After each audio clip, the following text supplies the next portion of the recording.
Nikita S. Khrushchev. Por entonces también había llegado a Nueva York, Nikita S. Khrushchev de la Unión Soviética, y ya tantos complots había tenido en Rusia para llegar al puesto, que también pensaba que aquí podría existir uno para matarlo. Naturalmente había muchas manifestaciones en su contra. Los demostradores incluían húngaros, polacos y otros del este de Europa, representantes del llamado Grupo de los Países Cautivos, todos anticomunistas. Las demostraciones eran principalmente en la Plaza de las Naciones Unidas, sobre la calle 47, entre Primera y Segunda Avenida. Fidel Castro, que también había llegado, se abrazaba efusivamente con Khrushchev. Todo esto lo pasaban por televisión. Para todos nosotros apestaba este tipo de tiranos, pues sabíamos que se mantenían por la fuerza y terror en sus países. Una mañana, al estar operando con el doctor Salven, Juan le preguntó: «Doctor, ¿qué opina usted de Fidel Castro?». Y con el peor de los rencores le contestó: «Es a pig son of a bitch». Es un cochino, es un hijo de la chingada. Jamás se olvidaron a Juan estas palabras, que salían de un intelectual que amaba a su país y a su carrera y que era un estandarte como urólogo y a quien Juan no recordaría con veneración por todo lo que le enseñó, no solo como médico, sino lo mejor, lo dejó con una graduación para luchar en la vida, el de masón. Una mañana en el restaurante El Prado, cerca de la calle 51, en Manhattan, simpatizadores de Castro y enemigos de él se pelearon salvajemente, entre botellazos y tiros. Salió herida en el pulmón derecho la niña de 9 años de edad, Magdalena Urdaneta de Caracas, Venezuela. Nosotros sentíamos que deberían expulsar a patadas a Castro y Khrushchev, pero veíamos con desesperación la tolerancia tan grande que tenía Estados Unidos con sus enemigos y todavía para colmo, agentes de la CIA y FBI los cuidaban. No lo podíamos creer, pero lo veíamos claramente. Nixon en su campaña a la presidencia declaró que Khrushchev y Mao Zedong no respetaban nada, solo la fuerza, y tenían mucha razón. Este tipo de gente sin cultura y llenos de complejos solo respetaban las bombas atómicas que celosamente guardaba Estados Unidos y que debió acabar con el comunismo cuando estos no tenían este tipo de armas. Cuando MacArthur deseó, después de acabar con Japón, seguir con Rusia, no contra el pueblo, sino contra sus líderes, no lo dejaron. Los Estados Unidos, por la misma democracia en que se desenvolvía su gobierno, ha sido demasiado tolerante con sus enemigos, su tecnología, sus universidades, su organización. Son capaces de acabar con los tiranos que van saliendo al mundo, y una guerra en esos momentos convenía a Rusia para someter al mundo, pero estaba plagada de bluff, por lo que no se arriesgaba a tirarse contra Estados Unidos, porque sabía que llevaría las de perder, ya que a los pueblos a los que sometía a la fuerza, podían volverse contra ellos mismos. A Estados Unidos le convenía más la paz, ya que por medio de su comercio, con el tiempo sería capaz de exprimir económicamente a todos ellos. Su industria era la más desarrollada y cada vez presentaba nuevos inventos. Rusia no tenía otra cosa que robar la tecnología y cada vez era mayor la diferencia y el avance de la evolución de Estados Unidos. Khrushchev, obviamente en un bien planeado y calculado ataque, durante la 15ª Asamblea General de las Naciones Unidas, presentó al presidente Eisenhower como el hombre que ponía en riesgo al mundo con la Tercera Guerra Mundial. Manejaba la asamblea con propósito de shock y hablando de la Revolución Rusa de 1917, decía que el mundo debería contarse a partir de la Revolución Rusa y no a partir del nacimiento de Jesucristo. En todos los Estados Unidos existía un ambiente de crisis, todos estábamos a la expectativa, y una de las cosas que proponía Khrushchev era eliminar al secretario general de las Naciones Unidas, señor Taka Marshall, a quien llamaba sirviente de las fuerzas imperialistas. Propuso que en su lugar hubiera 3 personas, una representante del comunismo, una del capitalismo y otra escogida entre los neutralistas. También proponía que la sede de las Naciones Unidas ya no estuviera en Nueva York y fuera cambiada a otro país. Pero si con hambre existía el ejército de Rusia y sus ciudadanos, ¿con qué iban a subsidiar a las Naciones Unidas en Rusia a costa de más hambre y más sacrificio del pueblo ruso? Había sido como un mazazo en el cerebro, cuando anunciaron los rusos que habían puesto un satélite en el espacio, pero a los Estados Unidos solo les había picado la cresta para poner en marcha el plan de la lucha por el espacio y solo habían necesitado poco tiempo para ponerse adelante, muy adelante. El 25 de septiembre de 1960, Estados Unidos falló en su intento de poner un satélite alrededor de la Luna y se quemó el Pioneer B en la atmósfera de la Tierra después de subir algunas millas. Si este satélite hubiese tenido éxito, hubiera sido un aplastamiento para el acomplejado de Khrushchev, sin embargo sin tener bases y como una muestra de que todo había sido planeado muy bien, arrojó otro de sus bluffs y declaró desde Glencoe DLI que Rusia estaba lista para mandar un hombre al espacio. En Estados Unidos se escribía que Khrushchev tenía complejo de inferioridad, derivado del bajo estándar de vida con el que había crecido en Rusia y como era un tipo dedicado al triunfo del comunismo, se ponía máscaras. Para la paz, máscaras para la guerra, para la alegría, para la intimidación, para el enojo, etc. A Nueva York habían llegado casi todos los líderes de los principales países del mundo, como Tito de Yugoslavia, Nasser de la República Árabe Unida, Nehru de la India, Kwame Nkrumah de Ghana, Gomulka de Polonia, Macmillan de Inglaterra, John Diefenbaker de Canadá y otros más, reuniones que nos hacían pensar en la gravedad de la situación. En todos los Estados Unidos se respiraba ansiedad, temor de un desastre atómico mundial. Todavía conocimos al gran Ted Williams en un hospital de Boston que nos había hecho el favor de obsequiarnos unos pases de béisbol para el Fenway Park. Al verlo batear tan naturalmente nos recordó también a otro grande de México, Ángel Castro, que jugó en el Parque Puebla, ubicado en la ciudad del mismo nombre, el 25 de septiembre de 1960. Anunció su retiro y su gran número 9 de su uniforme. Fue una noticia dolorosa, porque se iba uno de los inmortales del béisbol y no podíamos ver su hermoso swing para pegarle a la pelota. Parecía que nosotros al noreste de los Estados Unidos, en la llamada Nueva Inglaterra, Nueva York, Vermont, Massachusetts, Connecticut, Maine, Rhode Island, estuviéramos viviendo lo más notable de esta época.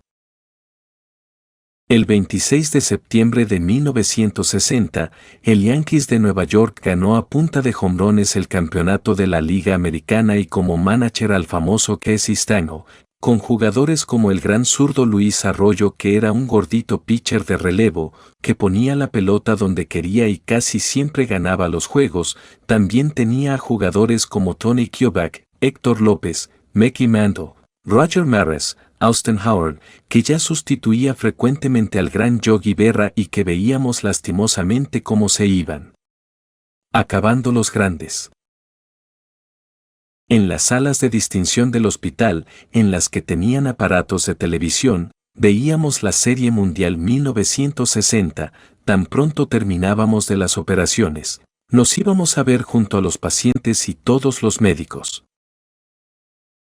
Dramáticamente al empezar el último juego, el jueves 13 de octubre de 1960, en la novena entrada estaban 9-7 a favor de los Piratas jugando con estos. El famosísimo Roberto Clemente. Los Yankees empataron y al cerrar la novena entrada Mazeroski mandó la pelota encima de la barda del left fielder para darle dramáticamente la victoria al Piratas. Cuánta emoción nos dejó este juego, la serie, qué sabor de bienestar. Saber que esta serie se veía en casi todo el mundo y que se jugaba aquí en Estados Unidos y que éramos muy afortunados por estar aquí.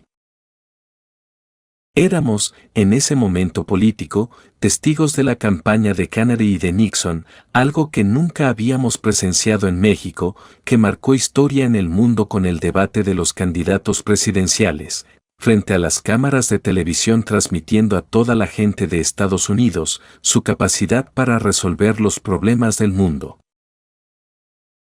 Al escuchar a Kennedy es probable que le tuviéramos muy especial simpatía y sentíamos que ganaba al señor Nixon al oír su debate. Sin embargo, en Las Vegas hacían favorito a Nixon, quien contaba y hacía declaraciones a su favor. El presidente Eisenhower poco después cambió Las Vegas haciendo su favorito a Kennedy.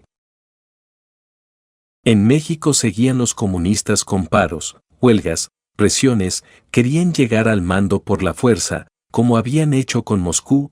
Tenían esta escuela, no solo aquí, sino en todo Centro y Sudamérica, y por todos estos lados había presiones. El 27 de septiembre de 1960, el gobierno de México, presionado por estos conceptos izquierdistas, expropiaba la Comisión de Luz y Fuerza y la nacionalizaba. El señor Antonio Ortiz Mena, secretario de Hacienda y contador público, daba un discurso haciendo alarde de que era un movimiento de suma importancia para la Revolución de México, su progreso, y le daban tanta importancia como a la expropiación petrolera en 1938. En las calles había desfile pregonando el triunfo de los ideales de la Revolución Mexicana, y en todos los edificios de la CIA de Luz estaban adornados con banderas mexicanas. El gobierno mexicano no quería darse cuenta que la mejor evolución de una economía sana estaba en comunión con los conceptos capitalistas, porque la gente mexicana que manejaba el gobierno nunca había vivido en Estados Unidos, y teniéndolos juntos se habían convertido en enemigos de los americanos, en vez de convivir con su modo de ser, ya que dice un refrán: si no puedes con tu enemigo, alíate con él. Aquí se hacía todo lo contrario. En parte tenían razón, pues habíamos perdido Texas, Arizona, Nuevo México, California, a manos de ellos, pero debíamos ser prácticos y ver la realidad. Estados Unidos jamás nos regresaría estas tierras, y todavía más, nosotros no las hubiésemos explotado y desarrollado como ellos lo hicieron. Aquí cabe el concepto de que la tierra es de quien la trabaja. Algunos inmigrantes mexicanos en Texas, cuando iban a México de vacaciones, regresaban diciendo: estamos en contra de Santana por pendejo, vendió parte de México, pero fue muy pendejo, debió haber vendido todo, estableciendo estos la diferencia entre México y Estados Unidos. El Estado se veía obligado todo el tiempo a subsidiar a las compañías estatales, porque a los directivos que ponía el gobierno, además de encontrarse algunos ineptos, no a todos les importaba si progresaban o no las compañías. Cada sexenio estas eran entregadas al siguiente directivo y no les importaba si lo hacían con ganancias o no, y si su situación se encontraba en quiebra, que esto sucedía frecuentemente, el gobierno ponía más dinero, y casi siempre los directivos eran familiares muy queridos de los políticos. Siempre ha abundado el famoso nepotismo. Se leía en las noticias que el gobierno había comprado tal o cual compañía y casi se había hecho dueño de las empresas más importantes de México. El trabajador se hacía más flojo y surgía otra clase de reyes: los líderes de los sindicatos, hombres rudos sin preparación, sin escuela, solo serviles, que vivían alcahueteando a sus compañeros, dizque defendiéndolos para que pudieran sostenerse en esos puestos de representantes, absorbiendo todas sus cuotas, porque si el líder no consiente al trabajador, este no es elegido como tal y el sacrificado es el dueño de las empresas privadas. Ahora sucedía todo lo contrario de cómo se había iniciado el comunismo, en que el sacrificado era el trabajador. Ahora el industrial era el sacrificado, y muchas veces un conjunto de trabajadores ineptos se adueñaban de las empresas, y pensábamos: si con gente capaz no progresan las industrias, con este tipo de directivos se van a la ruina. Tardó muchos años la ineptitud del gobierno, pero se tenía que enderezar la nave, y por ahora se está haciendo, se está dando auge a la reprivatización de la industria. Nadie tiene más cuidado de las propiedades que sus dueños. Caminar hombro con los Estados Unidos, no volvernos enemigos de ellos, ya que es el pueblo más poderoso de la tierra y el más tolerante para podernos entender con ellos. Podremos llegar algún día a ser una economía sola y llegar a vernos como amigos, no como enemigos. Al gobierno de México Lo que le debe importar son los impuestos de cada una de las industrias, ojalá y todos progresen, pero es imposible, pues en una economía de mercado libre siempre habrá ganadores y perdedores. El día 24 de septiembre de 1960, la prensa de Estados Unidos dio a conocer que el presidente Adolfo López Mateos se entrevistaría con el presidente de Estados Unidos, en Ciudad Acuña el 24 de octubre de 1960. En medio de este huracán comunista que estaba en las Naciones Unidas, esta noticia era calmante ante la ansiedad con la que veíamos los hechos que en ese momento se estaban desarrollando. Hacían pensar que ojalá y se unieran México y Estados Unidos. Habían declaraciones acerca de qué haría Estados Unidos si México o Canadá cayeran en manos del comunismo, y decían que ya no había otra cosa que invadir a estos países. En otro de sus discursos a Khrushchev lo tomaron algunos periodistas como un niño enojado, pero no desechábamos la idea de que podía tener algo de malévolo y bastaba una orden suya para empezar una guerra atómica. Sin embargo, pensamos que si se iniciara un ataque atómico, lo haría estando Khrushchev fuera de Nueva York y no mientras él estuviera ahí. Esto nos reconfortaba y él decía que debería desaparecer el colonialismo de los tradicionales países fuertes. Con esto, en otro discurso del señor Mark Jolt le refutaba diciendo que entonces Khrushchev qué hacía al tener a Uzbekistán, Kazajstán, Ucrania, Armenia y más recientemente a los infelices estados bálticos de Latvia, Lituania y Estonia, absorbidos después de la Segunda Guerra Mundial, y por añadidura a los estados europeos del este. Por supuesto, Estados Unidos no tenían colonias, y si se referían a Puerto Rico, bastaba que se pasara una resolución por la legislatura de este país, con la mayoría de votos pidiendo su independencia, para que se la dieran, pero pobre de Puerto Rico, pobre de su gente, si hubieran pedido esto, porque no estaban viviendo con miseria, vivían bien y no deseaban su independencia. Solo un pequeño grupo separatista que quería gobernar a Puerto Rico lo hacía, pero no la mayoría, y querían seguir viviendo bien como hasta ahora, con el protectorado de Estados Unidos. A Khrushchev le había llegado tanto la desesperación, que con el puño cerrado pegaba a su mesa en las Naciones Unidas y todavía se quitaba el zapato y con este pegaba también a la mesa. Toda la gente estábamos impresionados, pues en la historia de los Estados Unidos jamás persona alguna había hecho semejante majadería. Con esto nos imaginábamos que en cualquier momento podría estallar una guerra y nos daba pavor que jamás pudiésemos volver a ver a México, pues esa área de Boston y Nueva York eran de las probables bombardeadas. Khrushchev dijo también que en una carrera de producción de armas traía guerra y en una guerra los Estados Unidos perderían. Todavía con discrepancia ideológica entre China comunista y Rusia, el premier rojo de Albania, Mehmet Şehu, haciendo hincapié en las Naciones Unidas sobre la admisión de China, desdeñosamente declaraba que la Rusia comunista estaba perdiendo su militancia ideológica porque temía una guerra nuclear. Así que en una fiesta dada por los comunistas rumanos a Khrushchev y sus satélites, este se los llevó a una sala para platicar. Şehu lo siguió. Khrushchev le cerró las puertas en su nariz sin permitirle la entrada.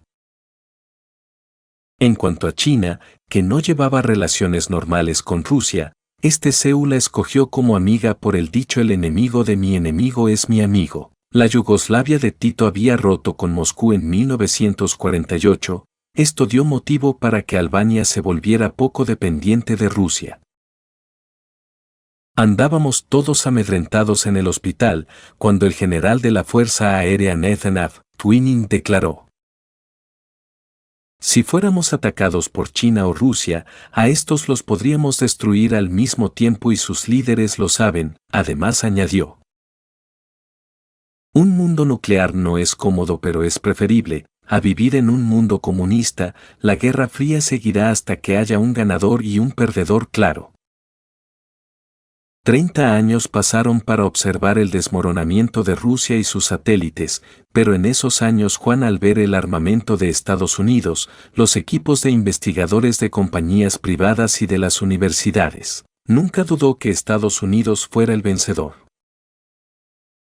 Al escuchar las palabras del general Twining, nos sacaba del marasmo en que estábamos embotados y al escuchar a Khrushchev, un pesimismo alegre nos invadía el interior. Sentíamos algo muy especial de patriotismo y listos para decir si se acaba un soldado americano, aquí está otro con más fuerza y determinación, dame un arma y entréname para ser más capaz. Muchas veces con el correr de los años Juan sintió esto con rabia y solo había estado al acecho para cumplir. También razonaba acerca de lo doloroso que sería que un hijo o un nieto muriera en la guerra, por defender lo maravilloso de Estados Unidos, ojalá que eso no sucediera, nunca, nunca, y que persista indefinidamente la superioridad de este país, porque así habrá paz en el mundo. La mayoría de líderes de países comunistas son gentes que se ha hecho a la fuerza, por lo tanto solo obedecen si existe la fuerza. Por último, Khrushchev demandaba que Amarskol tuviera el suficiente coraje para renunciar, sin embargo este con su cuidadoso inglés le contestaba: no es la Unión Soviética u otra gran potencia a quien las Naciones Unidas necesitan para su protección, se necesitan a todas, yo me quedaré en este puesto, el tiempo que me fue conferido como sirviente de esta organización, con el interés de todas aquellas naciones que desean que así sea. Enfrente del gran semicírculo de delegados, blancos, negros, cafés, se levantaron todos, extendiendo una gran ovación y Nikita Khrushchev con gran enojo golpeaba con su puño grueso sobre la mesa. Alrededor del 13 de octubre de 1960, Khrushchev dejaba Nueva York y todavía declaraba a los periodistas: si quieren guerra manténganse provocándola y van a conseguir guerra, no tenemos otra alternativa. Los años han pasado, pero todavía con gran emoción recordamos esta 15ª Asamblea General de las Naciones Unidas, en la que el señor Khrushchev encabezó la delegación rusa. Fueron casi 4 semanas de angustia, durante las cuales tenía la convicción de que su vasto poder lo liberaba a mostrar un respeto decente por la opinión de la nobleza del hombre. Con el tiempo, el poder que mostró para tratar de imponer el comunismo, ese mismo poder se lo tragaba. Después de su salida de Nueva York, se desató una psicosis de protección para las familias americanas. El comercio americano ofrecía excavar cuartos debajo de las casas, con alimentos, así que con sacrificios dichas familias los adquirían, con objeto de defenderse de un ataque atómico. Por esos días de octubre de 1960, una tarde empezó a nevar, esa noche le tocaba descanso a Juan y vio con alegría caer los copos de nieve a través de la ventana, desde su habitación. Se acostó y durante la noche despertaba y contemplaba a través de la ventana, que seguía nevando. A las 6 de la mañana sonó el despertador, se bañó, luego se asomó a la ventana, vio que afuera estaba completamente blanco, la nieve estaba almacenada como 2 metros de altura, bajó, abrió la puerta, no se veía nada, solo nieve, así que pensó con gran felicidad, que ese día no se trabajaría, se regresó a acostar creyendo que todas las actividades estaban paralizadas, serían como las 9 de la mañana. Cuando sonó el teléfono preguntándole a Juan por qué no se había presentado al hospital. Le explicaron que tenía operaciones, pero Juan, creyendo justificarse con palabras de certeza, le dijo a la supervisora de la sala de operaciones: ¿que no ha visto usted afuera que no se puede pasar? La puerta está cubierta de nieve. A lo que contestó: ¿por qué no ha avisado usted? En un momento le abren paso, pero venga usted pronto a la sala de operaciones. Juan no creyó lo que le estaban diciendo, pensó, qué loca está la supervisora de sala de operaciones. A los 5 minutos le llegó un zumbido fuerte de una máquina que trabajaba. Se asomó y vio que en 5 minutos le quitaban la nieve de la puerta de su departamento que comunicaba hacia la entrada del hospital. Esto le pareció increíble. ¿Cómo es posible que en tan poco tiempo le hubieran barrido la nieve? No podía creerlo, pero aceptó que estaba viviendo en Estados Unidos. Lo mismo hacían en las principales carreteras, donde la actividad no se detenía por las inclemencias del tiempo. Esto le enseñó una vez más que haya agua, frío, calor, nieve o viento, no son motivos suficientes para dejar de trabajar, que en todas las adversidades siempre se debe de imponer el hombre con inteligencia y máquinas. Se podía quedar paralizado un poco, pero al recuperarse, se proseguía en la lucha.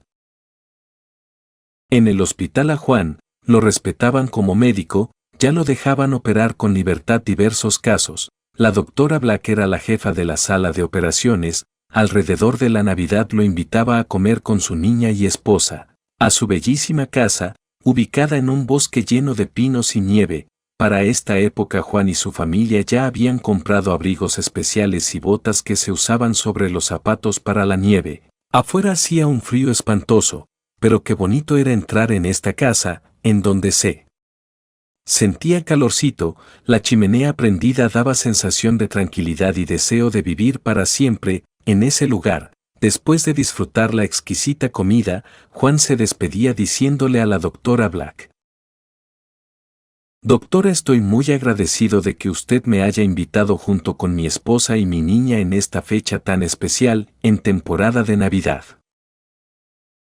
A lo que ella contestaba: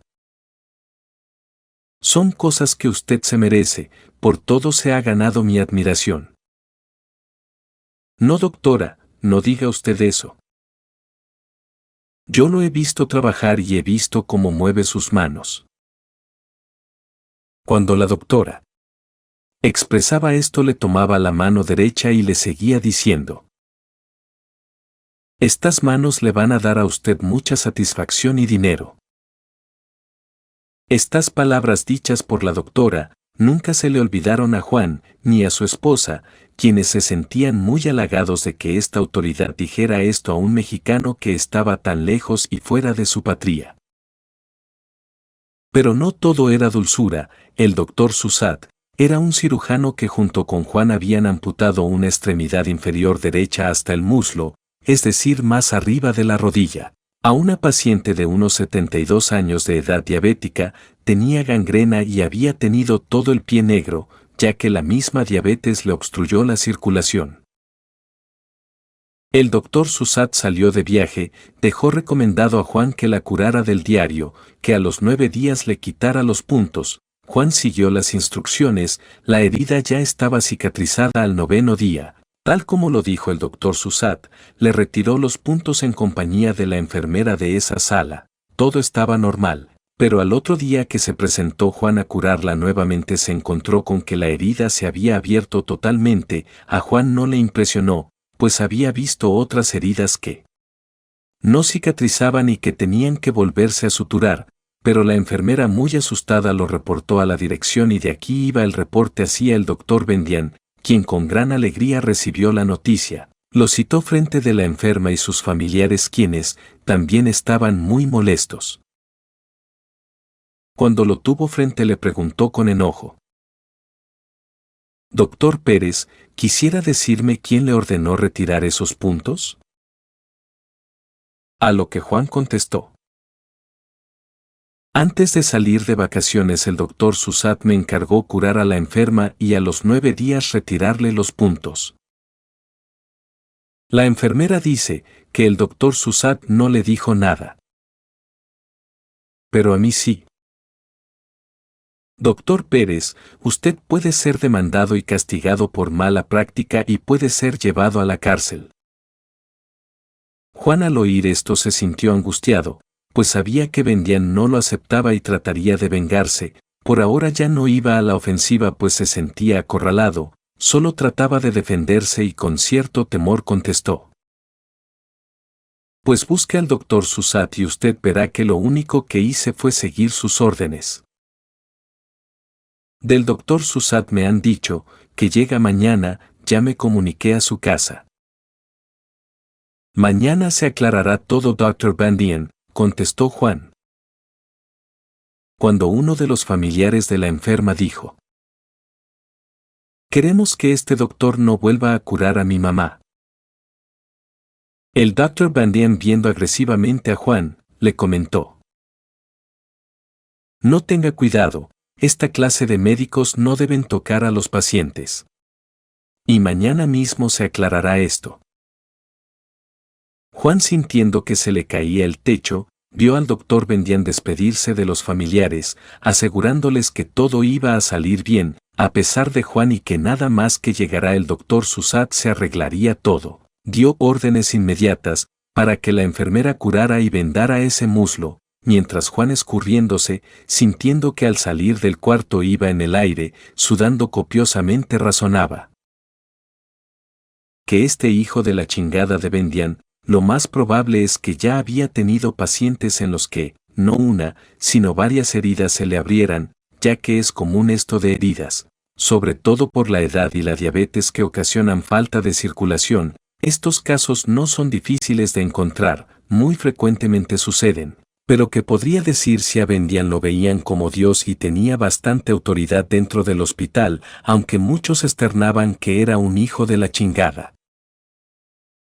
Juan se fue a buscar al Dr. Ferguson, que era otro cirujano que se iniciaba. A él le contaba todo y éste le decía que iba a buscar a Bendián para hablar con él, pues Juan no tenía la culpa de que la circulación en este tipo de pacientes estuviera mal, además que no era difícil que pasara esto en este paciente.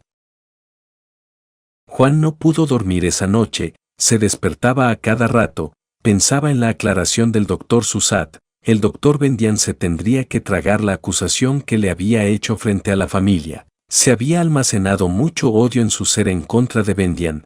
Por la mañana le avisaron que lo querían ver en el cuarto de la enferma, a las 2 de la tarde, por lo que a esa hora se presentó. Ya estaban dentro Bendián y Susat con los familiares. Juan se tranquilizó al ver al doctor Susat y pensó, aquí se aclarará todo y Bendián se va a la chingada. Mientras Susat curaba a la enferma con su bata blanca, levantó la vista y vio por encima de sus anteojos blancos a Juan. En ese mismo momento, con las pinzas en sus manos, le dijo: Doctor Pérez, qué bueno que llegó usted. El doctor Bendián me dice que le comentó que yo le había dicho a usted que a los 9 días le quitara los puntos a la enferma, y yo le digo enfrente del doctor Bendián y los familiares de la paciente, que son sagrados para mí, que yo no le dije que le quitara los puntos a la paciente, pues es un riesgo. Juan se quedó atónito, desencajado, de una sola pieza, ante lo que estaba oyendo, y contestó con ansiedad: Doctor Susat, yo no me hubiera atrevido a quitarle los puntos si usted no me hubiera dicho. Juan, al hablar, buscaba clemencia y compasión, pues sabía lo que era una demanda en la corte. Ya había leído y tenía amigos médicos que habían tenido ese tipo de problemas. Yo ya hablé con los parientes, ya les dije que no es peligroso, que la voy a volver a coser y que va a quedar normal.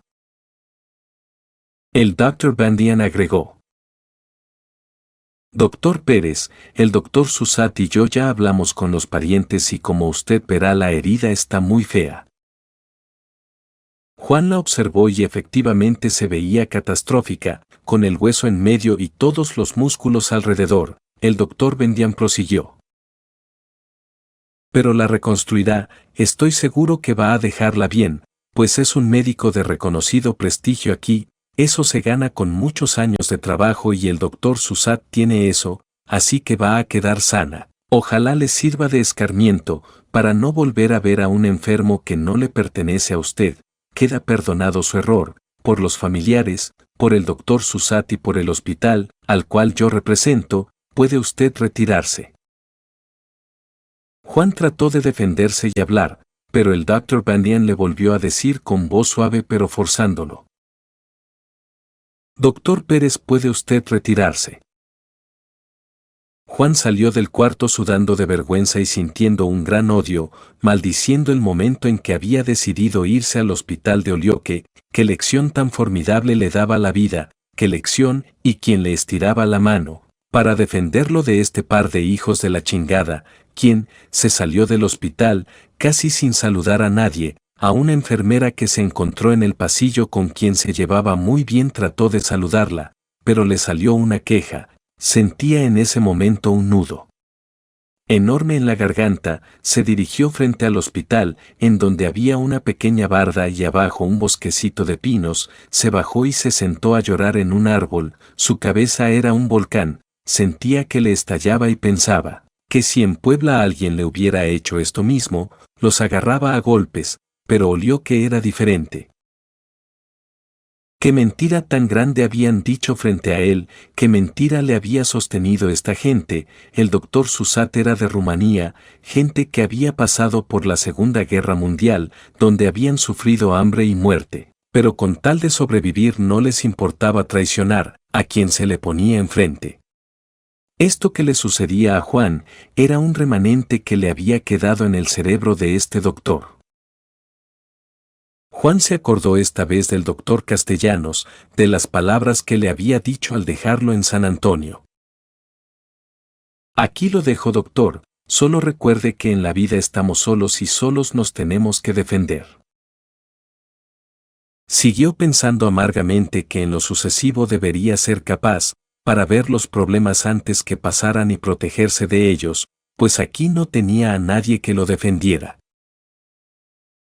Ya casi al oscurecer se acordó que tenía que ir por su niña en donde la cuidaban, pasó al hospital por su esposa y luego por su niña, quien al verlo lo recibió con una sonrisa inocente dándole muchos besos en la mejilla. Juan la apretó fuertemente contra su pecho y se pensó, lo único inocente y puro de mi vida es esta niña y la tengo que defender, este mazazo que recibí me servirá mucho, lo tengo que absorber pues es otro golpe de la vida, pero me servirá de mucho. Por ahora debo dormir y mañana tengo que hacer ejercicio, esta gente no me va a hacer nada, debo mantener la ecuanimidad en el hospital como si no hubiera pasado nada, mientras aquí todos se habían enterado de lo que había pasado, según la versión del doctor Bendiani Susat, pero Juan se pensaba que la gente debería saber la verdad y el primero que le contó lo que había sucedido fue al doctor Merican, que lo apreciaba como hijo y que siempre lo andaba llevando por todos lados. A otro que también se lo contó,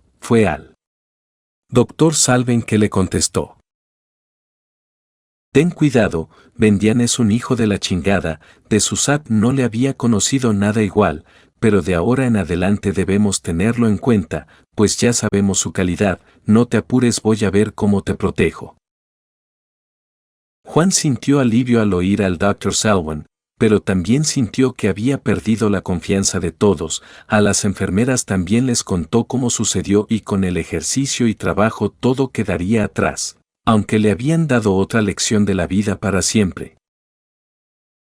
Seguía la ansiedad de una probable guerra atómica. En todos los Estados Unidos se organizaban simulacros de guerra, en donde le decían a la gente por dónde deberían evacuar las ciudades, qué carreteras deberían tomar, qué deberían hacer los médicos. Existían las comisiones de desastre, establecían compañías que hacían refugios con alimentos. Todos admitimos el peligro que existía en el comunismo, pero teníamos fe en que el último país que podía caer era Estados Unidos y de esto primero estallaría una conflagración atómica antes de que Estados Unidos cayera. La Navidad la pasaban con la familia Gelineau, en la que trataban a Juan y a su familia como si perteneciera a ellos. Se había desarrollado una amistad que se preservaría durante muchos años. Kennedy y Nixon siguieron con su lucha abierta por la presidencia de Estados Unidos. Todo Massachusetts estaba con Kennedy, su familia lo ayudaba en todo y sentíamos que probablemente ganara, y así lo hizo. El 20 de enero de 1961, Kennedy tomó posesión como el 35º presidente de Estados Unidos. En el interior de Juan era una de las veces en que, sin ser ciudadano americano, sintió un gran placer de que el señor Kennedy fuera elegido como presidente, y en su discurso decía: en la larga historia del mundo, solo a pocas generaciones se les ha permitido el consentimiento de defender la libertad en sus horas de máximo peligro. Esto lo dijo mientras exhalaba vapor por el frío tan intenso del crudo invierno, prosiguiendo: yo no me atemorizo por estas responsabilidades, les doy la bienvenida. Yo no creo que cualquiera de nosotros se quisiera cambiar de lugar con cualquier otra gente o cualquier otra generación. La energía, la fe, La devoción que traemos a este esfuerzo, iluminará a nuestro país a quien servimos y el brillo del fuego verdaderamente alumbrará el mundo. Estados Unidos era una nación próspera y en paz, envidiada por Rusia a quien contemplaba como el único estandarte en sus pretensiones por adueñarse del mundo.